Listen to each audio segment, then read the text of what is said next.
حافظ سیوطی صاحب لیکلی دي یو عالم وای ما خوب کې می جنت ته لاړم. جنت کې یو زبردست بنگله وه.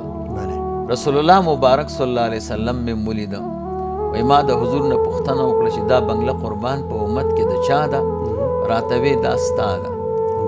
ما وی چې څنګه زما خو داسې عمل نشته. وی ته چې هر ماخوستن منځ وکې بیا د هغې نه وروسته 2 رکاته نفل کوې او دا نفل ثواب زما امت ته بخې.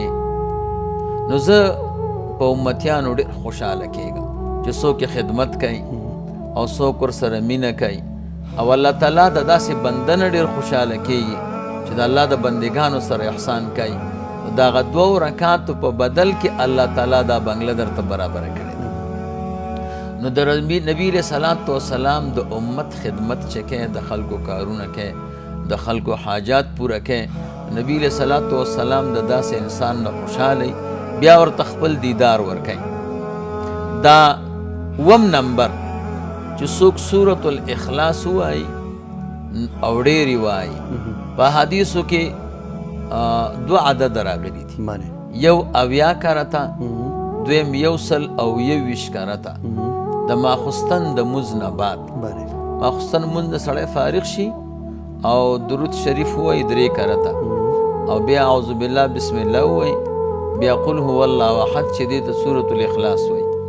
دا 80 کرته وایي یا 121 کرته او بیا وروستم درود شریف وایي. دا عمل چې 2 ورځې وکړي نو د نبی علیه صلات وسلام دیدار به ورته الله تعالی نصیب کړي. 8 نمبر سورة الکوثر، انا اعطیناک الکوثر. دا د ماښام نه بعد چې 10 کرته وویلی شي، 10 کرته ډېر اسانه دی او 10 کرته ووایي نو د رسول الله مبارک دیدار به الله تعالی ورته دا نصیب کړي.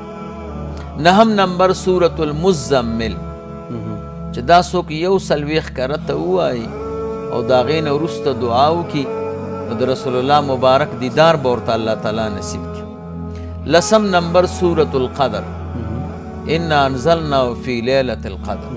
دا چې څوک 21 کرته ووایي نو د رسول الله مبارک دیدار به ورته نصیب شي. 11 نمبر سورة الجن چې هر شپې 3 کرته وایي، 2 شپې او مخکې او وروستو ترېنه درود شریف وایي 3 کرته یا 11 کرته نو د رسول الله مبارک دیدار به ورته نصیب شي. 12 نمبر سورة الکافرون، قل یا ایها الکافرون چې د سار وخت کې څوک 101 کرت ووایي نو د رسول الله مبارک دیدار به دته نصیب شي.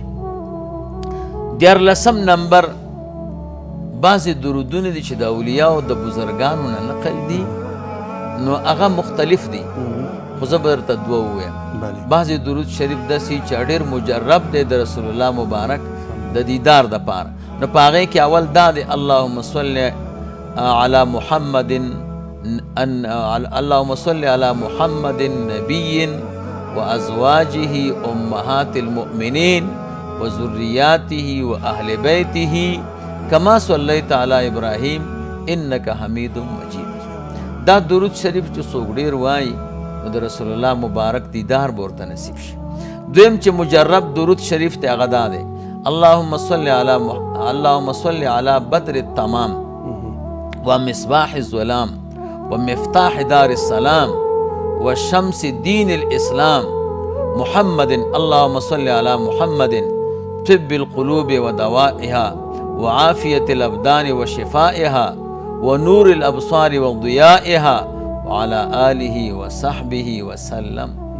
دا چې څوک وایي نو وسلم نو دا چې څوک درود شریف دا ډېر وایي نو د رسول الله مبارک دیدار به الله تعالی ورته نصیب کړي.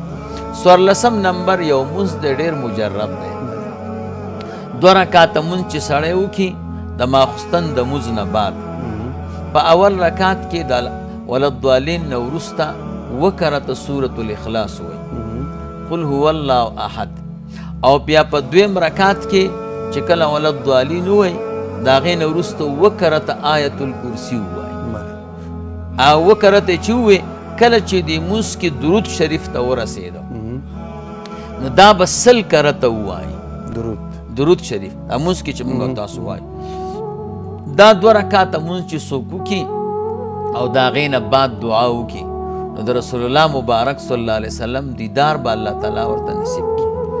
15 نمبر هغه دا دی چې یو کاغذ به راواخلي. دا علامه کمال الدین دمیری صاحب لیکلی په حیات الحیوان کې او په دې ما تجربه کړې ده. دا چې څوک کاغذ راوالي او 15 کرته ولیکي د جمعې په ورځ د ماسپښین نه بعد محمد رسول الله صلی الله علیه وسلم، احمد رسول الله صلی الله علیه وسلم، 15 کرته یو 15 کرته بل او بیا دا کاغذ ځان سره کی کله چې لمر راخیږي د قبلې ته مخ کی او د کاغذ تم ګوري او درود شریف هم وایي. یا کله لمر غورځېږي دا کاغذ راوالي کاغذ تم ګوري او درود شریف هم وایي نو دته به الله تعالی د رسول الله مبارک صلی الله علیه وسلم دیدار ورکي. نو دا 15 مجربات دي چې په دې باندې الله تعالی مسلمان ته دغه ورکوي. دا نبی علیه السلام دیدار، د نبی علیه السلام دیدار ورکوي.